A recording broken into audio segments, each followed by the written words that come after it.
हमारी खुश्की हो जाती है, इसकी वजह क्या है जानने की कोशिश करेंगे और क्या बुनियादी फ़र्क है, इन मसाइल का हल क्या है, जिसके लिए हमने दावत दी है। आज हमारे साथ कंसल्टेंट डर्मेटोलॉजिस्ट जनाब डॉक्टर कंजा आफ्ताब साहिबा हमारे साथ स्टूडियोज़ में मौजूद है। उन्हीं से हम जानते हैं कि वेदर चेंज होते ही ये खुश्की के मसाइल बहुत ज़्यादा बढ़ गए हैं। डॉक्टर कंजा, ख़ास तौर पे एक्जिमा, ये एक्जिमा और खुश्की ये दोनों अलग अलग चीज़ें हैं, क्या फ़र्क है इन दोनों में? जी बिल्कुल अलग भी हैं और एक जैसी भी हैं, क्योंकि एक्जिमा जो है वो लैटिन वर्ड से निकला है। लैटिन उसका मतलब है टू बॉयल, बॉयल का मतलब है उबलना। Okay right. तो आपकी स्किन में जब इन्फ्लेमेशन या सूजन आती है और काइंड ऑफ स्किन जब बॉयल होना शुरू हो जाती है तो it means it's eczema. Eczema हमेशा स्टार्ट होता है खुश्की से। हाँ, आप ये समझें कि एक्जिमा की फर्स्ट स्टेज इज़ खुश्की या ड्राइनेस। जब आपको स्वेट ड्राइनेस होती है और वहाँ पे इचिंग होना शुरू हो जाती है, स्किन का बैरियर ब्रीच हो जाता है, तो एक्जिमा बन जाता है। इनिशियली होती खुश्की ही है, ड्राइनेस होती है, लेकिन स्किन बैरियर ब्रीच होने से वहाँ सूजन आ जाती है, बहुत सारी चीज़ें स्टार्ट हो जाती हैं, तो एक्जिमा बन जाता है। तो एक जैसी चीज़ें भी हैं और अलग अलग भी हैं। मतलब हम लोगों ने अगर जानना हो कि ये अब बॉडी में हमारी खुश्की बहुत ज़्यादा हो रही है या एक्जिमा है, तो हम किस तरह से इसको पहचान सकते हैं? जी, एक्जिमा की कुछ निशानियाँ होती हैं। खुश्की का तो सबको पता चल जाता है कि खिंचाव हो रहा है, थोड़ा सा कड़ाव हो रहा है स्किन में, बार बार मॉइस्चराइजर्स लगाने पड़ रहे हैं, क्रैक्स पड़ रहे हैं। अब अगर वहाँ पे इचिंग शुरू हो जाए, साथ ही बहुत खारिश होना शुरू हो जाए और आप बार बार वहाँ खारिश कर रहे हैं, रेडनेस होना शुरू हो गई है, और समटाइम्स एक्यूट एक्जिमा में थोड़ा सा ऊज भी होता है, थोड़े थोड़े फ्लूइड्स निकलना शुरू हो जाते हैं, मतलब अगेन स्किन बॉयल होना शुरू हो गई है, तो वो एक्जिमा बन गया। एक्जिमा एक स्वेयर कंडीशन होती है, उसका इलाज डर्मेटोलॉजिस्ट ही कर सकते हैं। अच्छा, ये वेदर चेंज होते ही जैसे जैसे सर्दी बढ़ना शुरू होती है तो ये ज़्यादा होना क्यों शुरू हो जाता है हमारी बॉडी में? ऐसा क्यों है? क्या नमी नहीं है, हमारी मॉइस्चर नहीं है आबो हवा में? इसकी रीज़न क्या है? हमारी डाइट ऐसी नहीं है? जी, बहुत अच्छा सवाल किया आपने। देखें, सर्दियाँ आती हैं ना, सारे सिस्टम स्लो हो जाते हैं, ठीक है। आपकी सारे मेटाबॉलिज्म भी स्लो हो जाता है। आपने देखा होगा कि मेटाबॉलिज्म स्लो हो जाता है, थोड़ा मोटापा भी ज़्यादा आना शुरू हो जाता है। तो इसी तरह हमारी स्किन पानी का इंटेक कम हो जाता है। हमारी स्किन की भी जो शेडिंग की रफ्तार है ना, स्किन का एक साइकिल है, 30 डेज़ का स्किन का भी एक साइकिल है। तो क्या होता है कि स्किन जैसी बनती है वो ऊपर वाली बन के ऊपर वाली लेयर्स में आती है और वहाँ से उसे शेड ऑफ होना होता है, गिर जाती है ऊपर वाली स्किन जो है माइक्रोस्कोपिकली गिर जाती है और फिर नई स्किन बनती रहती है। अच्छा। तो क्या होता है कि जैसे ही सर्दियाँ आती हैं, गर्मियों में ये अमल बड़ा तेज़ होता है, ठीक है, लेकिन जैसे सर्दियाँ आती हैं वो शायद स्वेटिंग होती है हमारी बॉडी में, तो पसीने में हमें पता नहीं चलता, पसीना होता है और मेटाबॉलिज्म थोड़े फास्ट होते हैं, तो स्किन शेड ऑफ होती रहती है। जो ऊपर आई स्किन डेड हुई और उसके बाद शेड ऑफ हो गई। लेकिन सर्दियों में वो स्किन वहाँ से शेड ऑफ नहीं होती, वहाँ पड़ी रहती है और वो आपको ड्राई स्केल्स की सूरत में नज़र आती है। तो उसका हल क्या होता है कि आपने एक दफ़ा एक्सफोलिएशन ज़रूर करनी है। एक्सफोलिएशन किसी भी तरह से हो सकती है, जैसे कि आप शावर ले रहे हैं, कोई लूफा यूज़ कर लें, स्क्रबर यूज़ कर लें या झावा यूज़ कर लें हल्का सा, तो आपकी सुपरफिशियल डेड लेयर्स रिमूव हो जाएंगी, तो आपकी ड्राइनेस के काफ़ी मसले हल हो जाएंगे। उसके बाद डैम्प स्किन के ऊपर अगर आप मॉइस्चराइज़र लगा लें शावर के बाद, तो ये मसले वैसे ही हल हो जाते हैं। अच्छा, आपने कहा झामा भी हम इस्तेमाल कर सकते हैं, लेकिन वो तो बड़ा सख्त होता है। आप और क्या रिकमेंड करेंगे ऐसे लोगों के लिए, ख़ासतौर पे ख़वातीन के लिए, कि वो किस तरह से अपनी स्किन की केयर कर सकते हैं? जी, आजकल बहुत अच्छे लूफाज आते हैं। अक्सर आप बॉडी वॉश लेने जाएँ तो यहाँ पे आयल्स में पड़े होते हैं, जनरल स्टोर्स में और सारे ग्रॉसरी स्टोर्स में, तो वो बड़े बारीक से कपड़े का जालीदार कपड़ा होता है। तो जैसे ही आप साबुन लगाएं कुछ भी, तो एक दफ़ा उस लूफा से, वो जालीदार कपड़े से सारी स्किन को एक दफ़ा रगड़ लें, तो ऊपर से डेड स्किन आपकी रिमूव हो जाती है बड़ी माइक्रोस्कोपिकली, और बहुत ज़्यादा नहीं रगड़ना, उससे क्या होगा कि डैमेज होगी स्किन। तो हल्का सा अगर आप कर लेंगे और उसके बाद मॉइस्चराइजर लगा लेंगे, तो एक तो डेड स्किन रिमूव होगी और बैरियर रिपेयर हो गया। अच्छा, ये जो एक्जिमा है, क्या ये वायरल है? एक शख्स से दूसरे शख्स को हो सकती है? फंगल या? बिल्कुल भी नहीं। एक्जिमा डिफरेंट है और फंगल इन्फेक्शंस डिफरेंट हैं। ठीक है। एक्जिमा आपकी अपनी चीज़ है, आपकी स्किन का अपना बैरियर ख़राब हुआ है, ये किसी को ट्रांसफ़र नहीं कर सकते। आप किसी को टच कर रहे हैं, बिल्कुल भी नहीं जाता, चाहे जितनी मर्जी आपको खारिश हो रही है, आपकी स्किन इन्फ्लेम्ड है, रेड लग रही है, देखने वालों को बड़ा डिस्टर्ब कर रही होगी, लेकिन ये किसी को नहीं लग सकता, किसी से भी। ये आपकी स्किन का बैरियर ब्रीच हुआ है, ये इन्फेक्शन नहीं है, ये कंटेजियस नहीं है, एक से दूसरे को नहीं फैलता। अच्छा, खाने पीने में, डाइट में हमें बताएं ना, क्या हम यूज़ करके तो इसको सही कर सकते हैं? अपनी डाइट में ऐसी कौन सी चीज़ें हमें शामिल करनी चाहिए? अच्छा, देखिए, समटाइम्स कुछ लोगों को फूड एलर्जी होती है, कि जैसे अंडा खाया अंडे से कुछ लोगों को एलर्जी होती है, कुछ लोगों को इवन गोश्त खाने से एलर्जी हो जाती है।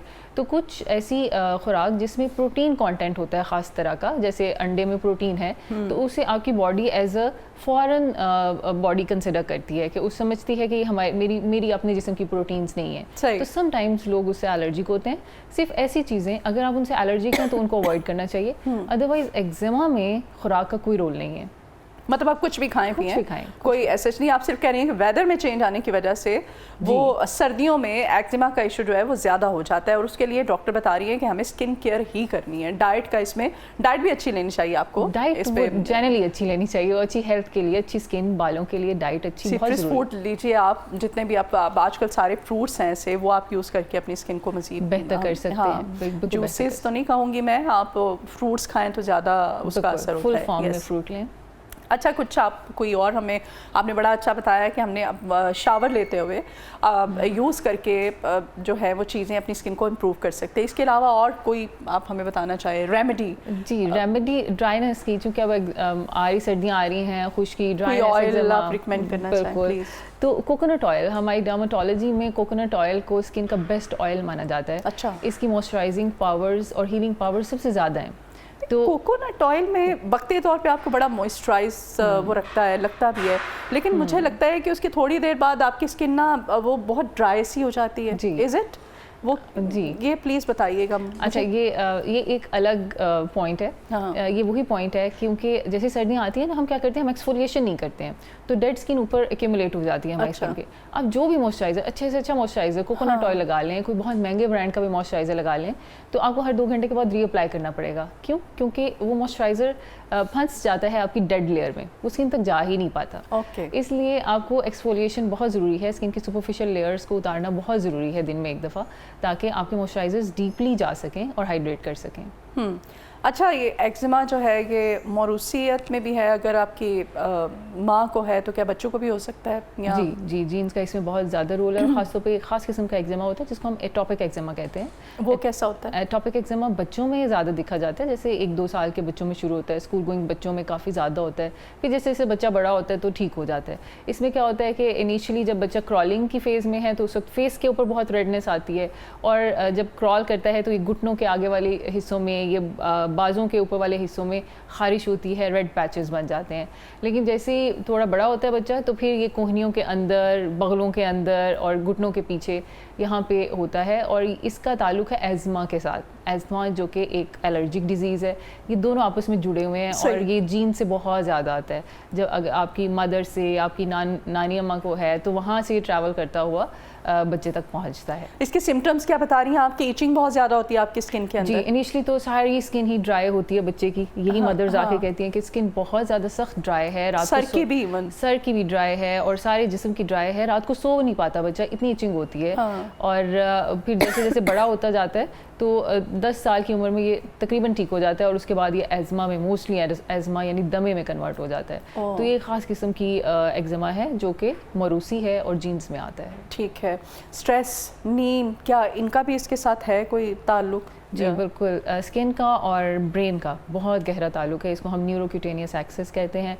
अगर आप स्ट्रेस में हैं, आप परेशानी है, एंग्जाइटी है, तो आपकी स्किन की कोई भी डिजीज़ होगी वो बढ़ जाएगी, चाहे वो एक्नी है, एक्जिमा है, चंबल है, सोराइसिस है। लेकिन आप जितना खुद को डिस्ट्रेस रखेंगे, खुश रखेंगे, तो आप देखेंगे कि स्किन भी ग्लो करेगी और सारी इस तरह की जो स्किन की बीमारियां हैं वो हील होना शुरू हो जाती हैं। अच्छा, ये भी बताइएगा, या अभी जो कौन कौन से ऐसे ट्रीटमेंट्स हैं मेडिकली जो अवेल करके, जो इस वक्त हमारे देखने वाले हैं, वो एक्जिमा जैसी बीमारी से, खुश्की से वो छुटकारा हासिल कर सकते हैं? क्या रिकमेंड करेंगे उन्हें? आप आजकल तो वैसे ही बड़ा मतलब कॉस्मेटिक्स आ गई हैं, वो मतलब आप तो ज़्यादा जानती होंगी, सजेस्ट क्या करेंगी?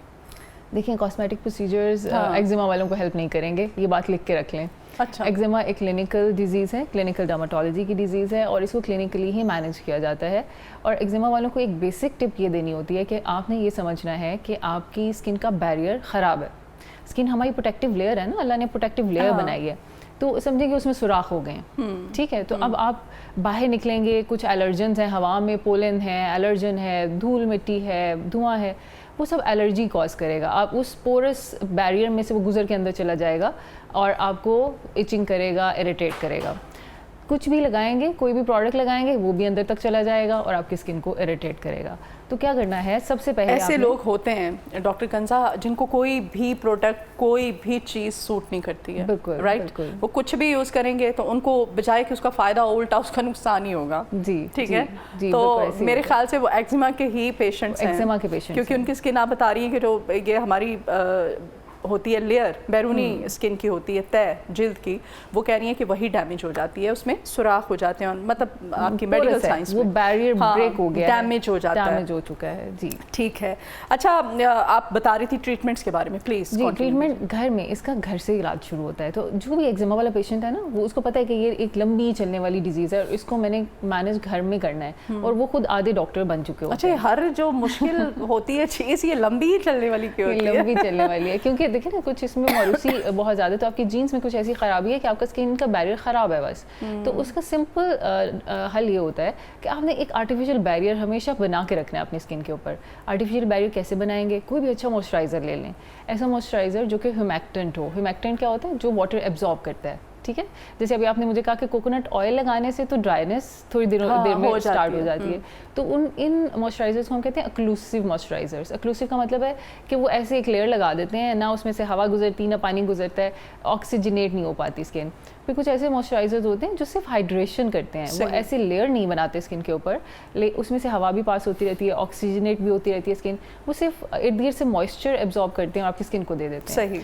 उसमें ग्लिसरीन एक बहुत ही आला मॉइस्चराइजर है। अब ग्लिसरीन की बहुत सारी फॉर्मुलेशंस हम देखते हैं कि घर में बनती हैं। आप बहुत मेरी अम्मी बनाया करती थी हमेशा ग्लिसरीन को रोज़ वाटर के साथ मिक्स करके, लेमन थोड़े से 2 ड्रॉप्स डाल के। तो ये मेडिकल साइंस इस बात को मानती है कि glycerine is the best moisturiser, hydrating moisturiser है। तो घर में आप एक ग्लिसरीन और दूसरा कोकोनट ऑयल या कैस्टर ऑयल, इस तरह की चीज़ें मिक्स करके लगाने से आप बैरियर को बड़ा अच्छा रिपेयर कर सकते हैं। अच्छा, लेकिन ग्लिसरीन जो है वो यूज़ करने से कुछ लोगों को, फिर वही मैं कहूँगी, उनको ईचिंग एकदम से स्टार्ट हो जाती है। जी, तो उसे और जिनको सूट करती है, मैं कहती हूँ वो फिर क्या ही बात है, उनकी स्किन तो बड़ी ग्लोइंग और बड़ी अच्छी होती है। इसमें इस बात का ख्याल रखना है कि ग्लिसरीन को 100% यूज़ नहीं करना, प्योर ग्लिसरीन यूज़ नहीं करनी आपने। उसको हमेशा डाइल्यूट करके यूज़ किया जाता है। उसकी 20% या 30% स्ट्रेंथ यूजली बहुत अच्छा काम करती है, इसीलिए उसको रोज़ वाटर के साथ मिक्स किया जाता है। ऐड करते हैं, डायरेक्ट नहीं अप्लाई करना। डायरेक्ट अप्लाई नहीं करना। डायरेक्ट करेंगे तो उसका इरिटेशन होगा, हाँ, ईचिंग होगी, इरिटेशन होगी। अच्छा जी, ये भी बताइएगा, ये जो एक्जिमा जिस पे आज हम बात कर रहे हैं, इसका कोई है मुस्तकिल हल मेडिकल साइंस में? मुस्तकिल हल नहीं है, मुस्तकिल हल नहीं है। ये ऐसे ही है कि जैसे आपको डायबिटीज़ हो गई, हाइपरटेंशन, शुगर की बीमारी होगी या ब्लड प्रेशर की, तो आपने गोलियां खानी है। तो उस तभी आपका इलाज मुमकिन है। तो जड़ से नहीं आप इसको उखाड़ सकते, लेकिन यस, कुछ एक्जिमास वक्त के साथ साथ बेहतर हो जाते हैं। जैसे जैसे बच्चे, जैसे हम एटॉपिक एक्जिमा की बात कर रहे थे, तो जैसे ही बच्चा बड़ा होता है, टीनेज में जाते हैं, तो एटॉपिक एक्जिमा ख़त्म हो जाता है 80% ऑफ द केसेस में। लेकिन कुछ एक्जिमास हैं, अगर आपको धूप की एलर्जी है या आपको बाहर एनवायरनमेंट से एलर्जी है, किसी प्लांट की किसी चीज़ से एलर्जी है, तो आप जब भी बाहर निकलोगे, अगर आपने एक प्रोटेक्शन नहीं लगाई हुई अपनी स्किन के ऊपर, तो आपको एलर्जी होगी। और एलर्जी का तो इतना सिवियर प्रॉब्लम है ना कि वो आप जाते हैं जब आप, तो आपको कहा जाता है जी कि इसका डायग्नोस्टिक सेंटर जो है वो इस्लामाबाद में है। आपको वहाँ जाना पड़ेगा, वहाँ से डायग्नोज होगा, आपके टेस्ट होंगे, पता चलेगा कि आपको किस चीज़ से एलर्जी है। वो इतनी जल्दी तो बता ही नहीं पाते ना डॉक्टर की एलर्जी है किस चीज़ से, डस्ट से है, किसी प्लांट से है, किसी डाइट से है, धूप से है, मतलब नहीं। तो ये भी एक मतलब ना बहुत ज़्यादा सिचुएशन ख़राब है। बिल्कुल, इसमें ना पेशेंट की हिस्ट्री बहुत मैटर करती है। पेशेंट को खुद पता होता है कि भाई ये किया था, यहाँ गया था, तो फिर मुझे खारिश शुरू हो गई थी। कुछ पेशेंट ऐसे भी होते हैं ना जो एक वक्त में बहुत सारी चीज़ें भी कर लेते हैं, बहुत सारी चीज़ें, हाँ। उनको नहीं पता चलता है कि मुझे एलर्जी हुई क्यों है। लेकिन क्योंकि एलर्जी का ड्यूरेशन बहुत लंबा है, तो कहीं ना कहीं आपको पता चल जाता है कि भाई ये था जिससे मुझे एलर्जी हुई थी। क्योंकि जब हम टेस्ट भी कराते हैं ना, डायग्नोस्टिक टेस्ट में क्या होता है कि हम ब्लड लेते हैं और ब्लड में एंटीबॉडीज़ देखते हैं, फ्ला एलर्जन के खिलाफ कितनी एंटीबॉडीज़ हैं। तो जिसकी एंटीबॉडीज़ बड़ी होंगी उसका मतलब है कि इस चीज़ से एलर्जी का पेशेंट। लेकिन sometimes it is so confusing कि वो सारे मटेरियल्स भी बहुत सारी डिफरेंट चीज़ों से बने होते हैं।